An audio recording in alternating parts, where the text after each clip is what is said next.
Atletico Madrid versus Arsenal. Here we go again, and this is getting to the most important stage right now.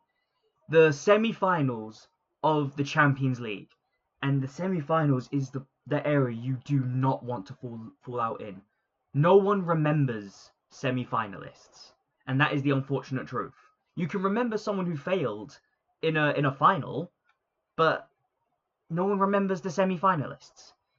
And it's important now for us to get over the line in this semi-final and get into the final of the Champions League to prove that we are real contenders for it.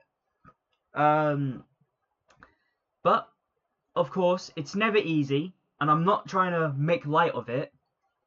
It's not going to be easy. Atletico Madrid, they're a really good side. And whilst there are issues within Atletico Madrid, you can say the exact same thing for Arsenal.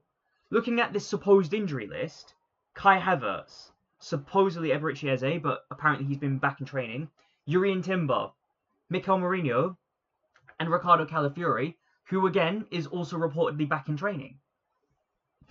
So that would overall leave us with Kai Havertz, Timber, and Mikel Mourinho, and it's so written.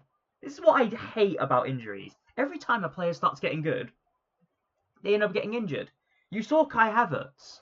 When Kai Havertz was getting good, when he proved how vital he actually was in that position, he ends up getting injured. A muscle injury, according to this. And it's so bloody typical. It happens every time. When Eberechi Eze was starting to get good against Bayer Leverkusen, he ended up going off injured. But thankfully, it sounds like Eberechi Eze will be available, so will Ricardo Calafiori. We still need Jurrien Timber back, and we still need Kai Havertz back. We've got to get these players back. We're desperate for it now. But we'll have to work with what we've got right now, and it ain't much. We still got a very strong squad overall, of course. Defensively, it sounds like, aside from Jurrien Timber, we're pretty much completely back. But there's a lot of questions that are being asked right now regarding the players, whether the players are up for it, and especially surrounding players such as Martin Odegaard, Martinelli, so on and so forth. And this isn't me singling them out, by the way. I think this is a team thing. But they've got to show it. And this game will not be easy. Atletico Madrid, they have a very hostile atmosphere at their stadium, and it does concern me. I've seen us in hostile atmospheres before. Look at Leeds, for example. Leeds was absolutely hostile, and we ended up battering them. No disrespect to Leeds. But Atletico Madrid, they're a better side than Leeds. And if we want to go over there, we have to get a result. We need a really good result. I would take a draw. I'll say that much. A draw suits me absolutely fine, because they've got to come over to our stadium then, and they have to deal with our fans. And we have seen, I'm pretty sure we've only lost one game in all of the Premier League, in all competitions, sorry. In all competitions, I'm pretty sure we've only lost one home game, and that was to Man United. But that has to tell you something. That has to tell you that there's something about the Emirates Stadium. Maybe you don't believe it when you're there, because you can see maybe there's a bit of nerve, and there's always nerves. You look at the Newcastle game that we played. That was a very nervous atmosphere that I felt after the goal. But at the same time, the track record shows that there has to be something about the Emirates Stadium, because it's seeming like we have made the Emirates Stadium a fortress that only Man United has been able to beat. Again, correct me if I'm wrong on this, but I don't think I am. And this is getting to the point now where if you look at a result, a 0-0 result, you force Atletico Madrid to come out and to attack, and I do think they'll do that anyways. I think Atletico Madrid, they're definitely a better attacking team than they are defending. I think defending is a bit of a weakness for them, and attacking is their strength, which is the complete polar opposite of us. So it's time to see that little quote that I remember seeing, that said, what did it say again? It said, a good attack wins you games, but a great defense wins you leagues. And this is the kind of game now where we really put that to the test. Can our defense hold out against Atletico Madrid's attack? And to say Kai Havertz, obviously Kai Havertz is out, so to say that that's a miss is an understatement. Kai Havertz's hold-up play is so vital. And look, Victor Gyökeres, I've got to say it. I'm sorry, Victor Gyökeres, like, I have to say it, but I think he's a great player. Don't get me wrong. I do think he's a good player. But he's just in the wrong system now. And I really thought that Arteta would change the system entirely. I thought he'd be willing to play to Victor Gyökeres' strengths. Otherwise, what's the point in signing him? But he just didn't.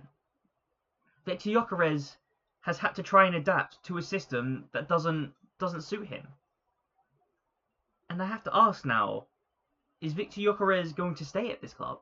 There's a lot of rumour that we might be looking to sell him, and if we're going to sell him, we need a bit of money.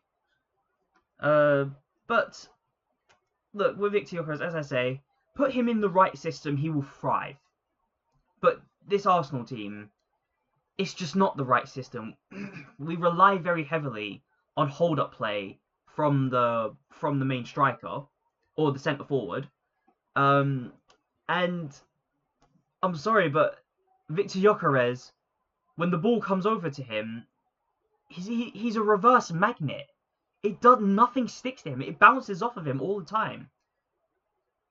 And it's so polar opposite to Kai Havertz. They've got the two polar opposite strengths and weaknesses. Kai Havertz's hold-up play is absolutely phenomenal. It's second to none in this squad. But he can't score to save his life. And then you got Victor Gyökeres, who can't do any hold-up play at all. It always bounces off of him.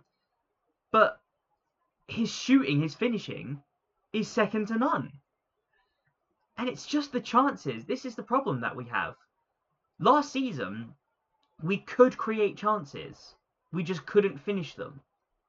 And so maybe we looked at Victor Gyökeres and we said, because your finishing is so good, you are the solution.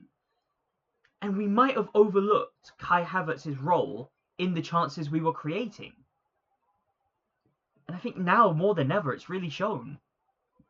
But I do think we might have to say goodbye to both of them, Kai Havertz and Gyökeres. I think now we need to have a player who can hold up the ball and finish at the same time. But we will see. We will have to see. For now, it's Atletico Madrid versus Arsenal. And as I said, I take a draw. A win would be phenomenal. A win would be unspeakable. But I would take a draw. Anyways, going into the starting 11 now. And starting off in goal is going to be David Raya. Pretty straightforward. I don't need to explain that one. Our centre-back pairing is going to be William Saliba and Gabriel Magalhaes. Again, I don't need to explain that one. On the right-back, I'm going to say Christian Mosquera. I think this game will be a battle of really good defence versus really good attack. And we need to play to our strengths.